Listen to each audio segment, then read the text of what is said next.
આ વિડીયોમાં એકદમ ટેસ્ટી મેથીની પૂરી બનાવવાની પૂરી રીત અને સ્પેશિયલ ટિપ્સ બતાવી છે.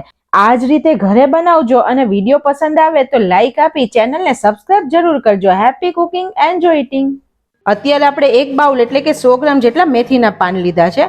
મેથી ફ્રેન્ડ્સ કેવી લેવાની? આપણને અત્યારે બજારમાં બે ટાઈપની મેથી મળે છે. એક મેથીના લાંબા અને પતલા પાન હોય છે અને બીજી મેથીના આવી રીતે ગોળ પાન હોય છે. તો ગોળ પાનવાળી મેથીમાં ફ્લેવર બહુ જ મસ્ત હોય છે. તેની આઈટમ બનાવો તો બહુ જ સરસ સ્વાદમાં બને છે. આપણે જ્યારે મેથીના પાનને દાંડીમાંથી અલગ કરીએ ત્યારે દાંડીનો ભાગ બહુ જ ઓછો રહે તેવી ટ્રાય કરવાની.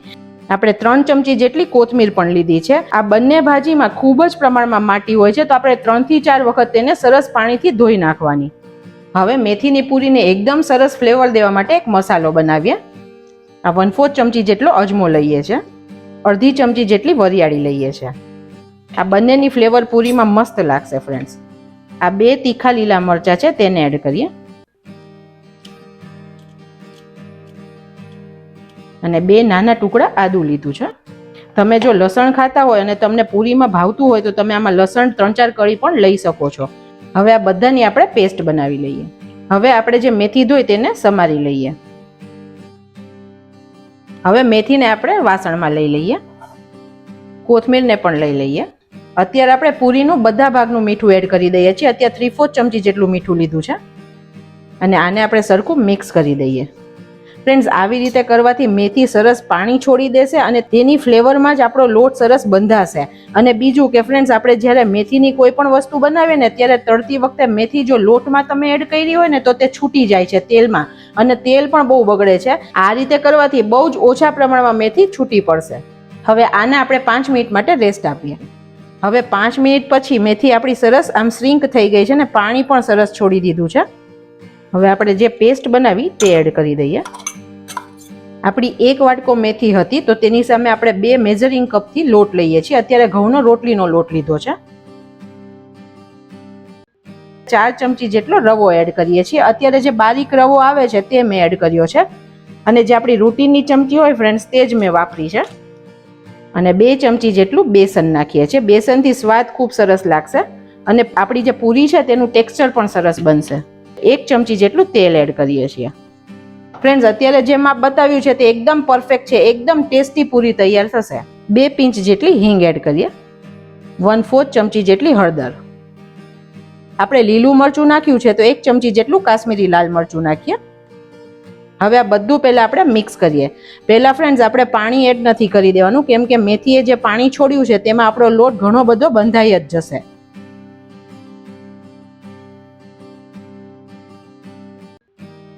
ફ્રેન્ડ્સ, આ પૂરી એટલી બધી મસ્ત ટેસ્ટમાં બને છે કે તમે એકલી ખાઈ શકો, રાયતા સાથે ખાઈ શકો, ચા સાથે ખાઈ શકો, બધા સાથે તમે બચ્ચાઓને ટિફિનમાં આપો તો પણ તેમને મસ્ત લાગશે. અને આ પૂરીની ખાસિયત એ છે કે ફ્રેન્ડ્સ, આમાં મેથી હોવા છતાં કડવાશ બિલકુલ નહીં લાગે તમને. હજુ બીજું 1 ચમચી જેટલું આપણે મોણ એડ કરીએ. ફ્રેન્ડ્સ, પૂરીમાં બહુ વધારે પણ મોણ ના હોવું જોઈએ. બહુ વધારે મોણ હોય ને તો પૂરી તેલ શોષી લે અને બહુ જ સોગી બની જાય. અને જો બહુ ઓછું મોણ હોય ને તો જ્યારે બની જાય પછી થોડી વાર રહે ને તો ચવડ થઈ જાય ખાવામાં.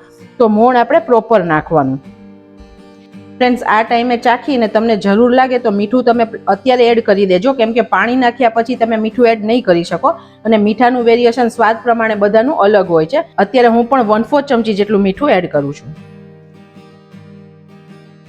અત્યારે મેં અડધો કપ જેટલું પાણી લીધું છે. હું લોટ બાંધીને તમને કહું કે મેં કેટલું પાણી વાપર્યું.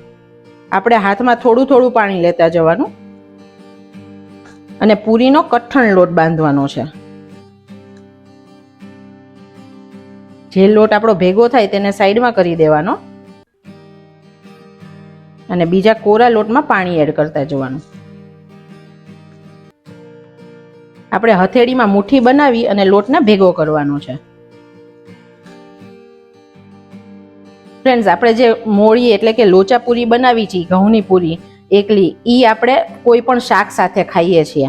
પછી આપણે જે તીખી પૂરી બનાવીએ છીએ તેને જમવામાં ઘણા લોકો ચા સાથે લેતા હોય છે.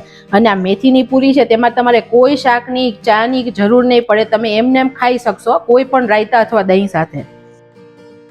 અત્યારે આપણે માપમાં જે પાણી લીધું હતું તે વપરાઈ ગયું છે પણ હજી લોટ થોડો હાર્ડ છે તો આપણે બીજું 2 ચમચી જેટલું પાણી એડ કરીએ.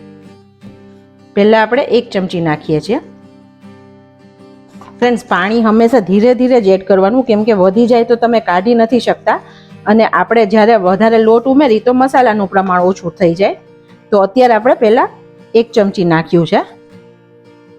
હવે અત્યારે આપણો લોટ ઓલમોસ્ટ પરફેક્ટ બંધાઈ ગયો છે. અત્યારે આપણો લોટ એકદમ પરફેક્ટ છે, અને આપણે જેવી સાદી પૂરી બનાવીએ તેવો જ અત્યારે લોટ રાખ્યો છે. હવે આ લોટને અડધી ચમચી તેલ લઈ અને કેળવી લઈએ. ફ્રેન્ડ્સ, આપણે લોટને તેલથી કેળવી નહીં ને તો લોટ જ્યારે થોડો પણ પાણીવાળો હોય ને આપણે જ્યારે વણીએ ને ત્યારે તે પાટલીમાં ચોટ્યા કરે. આપણે પૂરી અટામણ વગર વણવાની હોય, તેથી આપણે આવી રીતે તેલવાળો એકવાર ચીકવી દઈએ ને તો મસ્ત લોટ થઈ જાય. હવે આપણે બીજી બાજુ તેલને પણ ગરમ થવા મૂકી દઈએ. અત્યારે ગેસની ફ્લેમ સ્લો રાખી છે. હવે આપણે આમાંથી આટલો થોડો ભાગ લોટનો લઈએ છીએ અને આમ ગોળ કરવાનો દબાવીને. આપણે બંને હાથેથી આવી રીતે સિલિન્ડર શેપ કરવાનો. હવે આપણે એક સાઈઝની પૂરી બનાવવા માટે અહીંયા લુવા બનાવી દઈએ. તમારે જે સાઈઝની પૂરી બનાવી છે તે સાઈઝના તમારે લુવા બનાવવાના. આ પૂરી ફ્રેન્ડ્સ થોડી મોટી હોય છે. હવે આને આપણે 2 હાથની હથેળી વચ્ચે બોલ બનાવી અને દબાવવાનું, જેથી તે સરસ સ્મૂથ થઈ જશે. આપણું એકદમ ક્રેક વગરનું સરસ લુવા બનીને તૈયાર છે. આપણા 30 લુવા બનીને રેડી છે. હવે આપણે એક લુવું લઈ છીએ. ફ્રેન્ડ્સ, આમાં આપણે અટામણનો ઉપયોગ નથી કરવાનો. જો લોટ ઢીલો થઈ ગયો હોય તો તમારે નીચે થોડું તેલ લગાવી અથવા તો પ્લાસ્ટિકની શીટ પર વણી શકાશે. પણ જો અટામણ લીધો હશે ને તો પૂરી તળશો ત્યારે તેલમાં લોટ છૂટો પડી અને કાળો થઈને પૂરી પર એક લેયર થઈ જશે. તો આપણે અટામણ નહીં વાપરીએ. હવે આ પૂરી છે તે સાઈડમાંથી ના ફાટે તેની માટે આવી રીતે અંગૂઠાને આંગળીની મદદથી દબાવી દેવાનું અને પછી હાથેથી પ્રેસ કરી દેવાનું. હવે આપણે આને વણીએ. પહેલાં સીધી ઉપર નીચેની સાઈડ વણીએ છીએ અને પછી તેને સાઈડ ચેન્જ કરીએ છીએ અને પછી બીજી સાઈડ વણીએ છીએ. આપણે ભાર છે ફ્રેન્ડ્સ તે વધારે નથી દેવાનો કે પૂરી તૂટી જાય, અને એટલો ઓછો નહીં દેવાનો કે ના વણાય. આપણે પૂરીને હંમેશા આવી રીતે સાઈડ્સથી વણવાની અને બધી સાઈડ એક સરખી વણાય ને તેનું ધ્યાન રાખવાનું. ફ્રેન્ડ્સ, હું એટલા માટે કહું છું કે જે લોકો મારા નવા ફ્રેન્ડ્સ છે, જે નવા બિગિનર્સ છે, નવી રસોઈ શીખે છે, તેને એકદમ પરફેક્ટ પૂરી ઘરે બને. તમે જોઈ શકો છો અત્યારે આપણે બધી સાઈડથી પૂરીને આવી રીતે સરખી વણી દીધી છે. હું તમને તેની થિકનેસ પણ બતાવું. અત્યારે આપણે આટલી થિકનેસવાળી પૂરી બનાવી છે. હવે આપણે તેલ ગરમ છે કે નહીં તે ચેક કરવા માટે લોટનો ટુકડો નાખીએ. અત્યારે લોટ સરસ તરત જ ઉપર આવે છે, તો અત્યારે તેલ પરફેક્ટ ગરમ છે. હવે આપણે પૂરીની જે ઉપરની સાઈડ છે આપણે વણીને આમ રાખી હોય તો ઉપરની સાઈડ છે તે નીચે આવે તે રીતે આપણે સાઈડથી પૂરી નાખવાની, જેથી આપણે દાજી ના જઈએ. પૂરી હમણાં એની મેતે ઉપર આવશે, પછી આપણે એને થોડી થોડી દબાવવાની. આપણે બંને સાઈડથી ગોલ્ડન થાય તેવી પૂરીને આપણે કરવાની છે. અત્યારે આપણી પૂરી પરફેક્ટ ગોલ્ડન થઈ ગઈ છે. આપણે તેને કાઢી લઈએ. ફ્રેન્ડ્સ, આ પૂરીને તમે કોઈ પણ ટ્રાવેલિંગમાં જતા હોય તો પણ 2 દિવસ સુધી ખાઈ શકો છો.